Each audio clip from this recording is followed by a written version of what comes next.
Bueno, buenas tardes, mi nombre es María Camila Lozano y a mí me correspondió el tema del género audiovisual infantil. Las producciones que se ven en este género son las películas o las series que están dirigidas principalmente a los niños, a un público infantil, como el nombre lo dice, y usualmente son presentadas en formato animado. En los orígenes de estas series, que fue con Walt Disney, en los orígenes de este género, que fue con Walt Disney, tenía ciertas características particulares de las cuales aún algunas perduran hasta el momento. De esas características son que usualmente se desarrollan desde la fantasía, desde la imaginación, son personajes ficticios, los animales pueden hablar, existen hadas, existe magia. Y aunque aparentemente su función es entretener a los niños, realmente el verdadero objetivo que tienen este tipo de producciones es el de enseñar e instruir a los niños sobre los valores de la sociedad tradicional. Entonces la ética, la moral, enseñarles qué es lo bueno, qué es lo malo. Enseñarles cuáles son las diferencias, en qué lugar están y cómo se deben comportar en la sociedad tradicional. Los personajes que se ven en este tipo de producciones se caracterizan porque son muy estereotipados. Entonces ahí siempre encontramos el protagonista, que es el bueno, el héroe, el que siempre se rige por todas las normas éticas, por toda la moral, y el malo, que es el de la envidia, el del egoísmo, el que representa todos los pecados capitales, por decirlo así,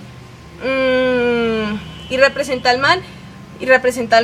La mezcla de los personajes no son necesariamente del mundo real, sino que se pueden mezclar con seres míticos, con animales, seres humanos. Pues como viene de la fantasía, realmente no existe ningún tipo de regla de regla frente al tipo de personajes que se presenten. Y como dije anteriormente, siempre aludan a la fantasía y a la imaginación. Por lo tanto, los escenarios en los cuales se desarrollan este tipo de historias son lugares apartados, usualmente son lugares apartados de lo cotidiano, como en Cenicienta, en Blancanieves, en Caperucita Roja.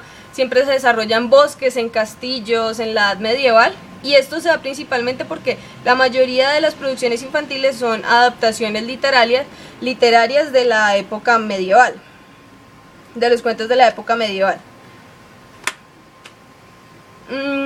Bueno, entonces la historia clásica que se ven en este tipo de producciones del género, en las producciones del género infantil, es la típica historia del protagonista, que es el héroe, es el que representa todo lo bueno y lo correcto en la sociedad, que se enfrenta ante algún conflicto y cuenta con algunos ayudantes. Cuenta con unos ayudantes que en el caso de Cenicienta, por ejemplo, eran los ratoncitos y la hada madrina. En el caso del Rey León era Timón y Pumba. En el caso de Nemo, para Marvin era Dory. Son todos estos ayudantes que permiten y ayudan al protagonista a resolver un conflicto frente a una amenaza o un antagonista que va a representar todo lo malo, toda la envidia de la sociedad. En las producciones de Disney se caracterizan porque los protagonistas siempre carecen en la estructura familiar siempre se carece de alguno de los padres. Entonces, por ejemplo, y la pérdida de este padre puede ser lo que ocasiona el conflicto y desata el punto de giro en la historia, como en El Rey León cuando muere Mufasa, o en Bambi cuando muere la mamá. Son esos puntos de giros que le dan pie a la trama y que le dan pie al conflicto en la historia. El otro tipo de pérdida familiar, de pérdida de los padres, es por ejemplo en La Cenicienta o en Nemo, que se dan como desde un inicio, no ocasionan el conflicto como tal, pero sí son los responsables o la razón que es de la situación en la cual se desenvuelve el personaje. En el caso de Cenicienta, a causa de la muerte del papá es que Cenicienta termina viviendo con la madrastra, con las hermanastras, y que se encuentran como en toda esta situación en la cual se desarrolla el conflicto. En el caso de Nemo es a partir de la muerte de la mamá que Marvin el papá se vuelve sobreprotector, no lo deja ir a la escuela y Nemo se rebela y ya es la historia que conocemos. Entonces es muy característico que los protagonistas carezcan de una de sus figuras paternas.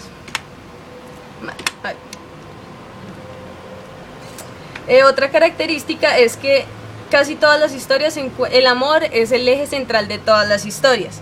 Entonces, como en Cenicienta, en Blancanieves, sobre todo en este tipo de historias clásicas de princesas, es donde se puede ver que el amor es lo que mueve el conflicto y lo que motiva a que se resuelva.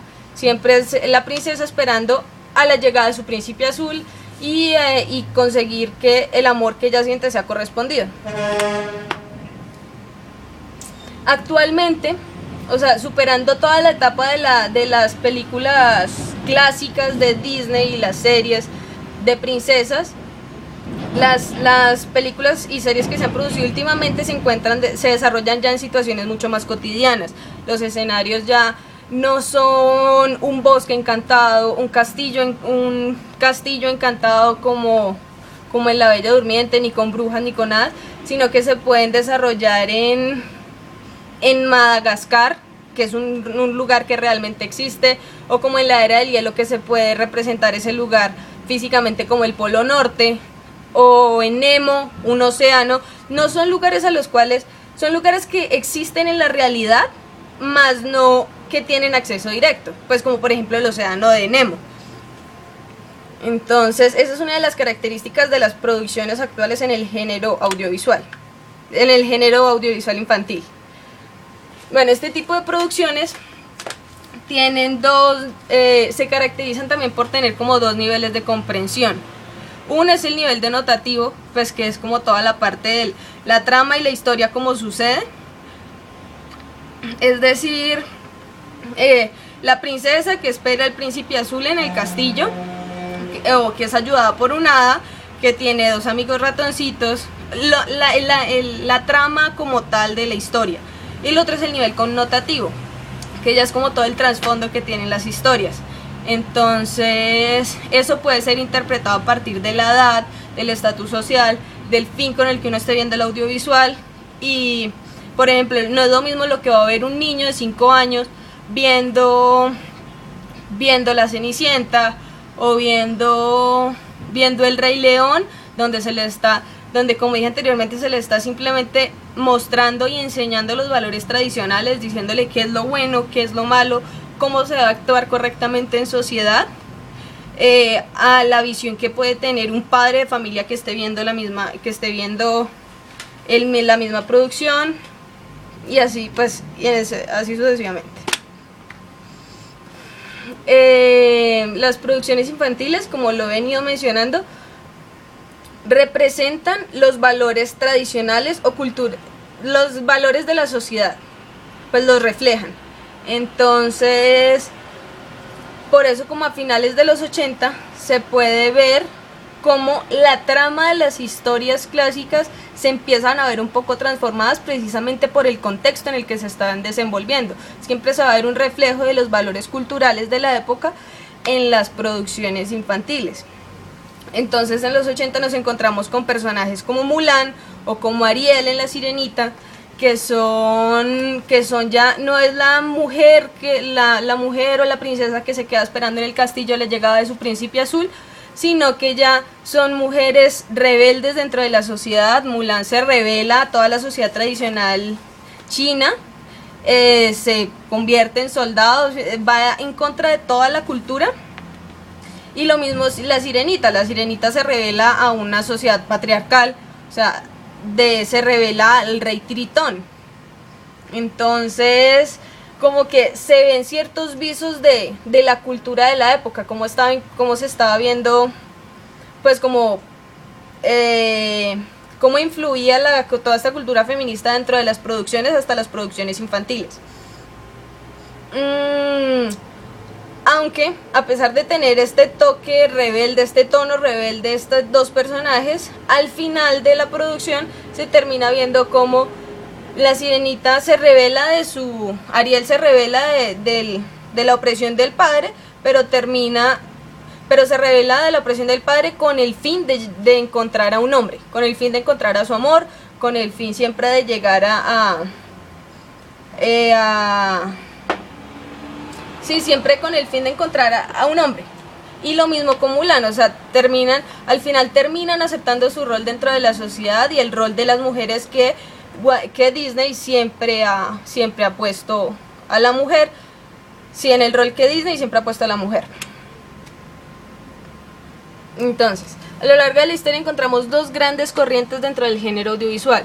Una es la de Walt Disney, que es más occidental, es puesta obviamente por Norteamérica, y la otra es la de los estudios Ghibli. El estudio Ghibli viene de una corriente japonesa, y es más oriental. Tranquilo.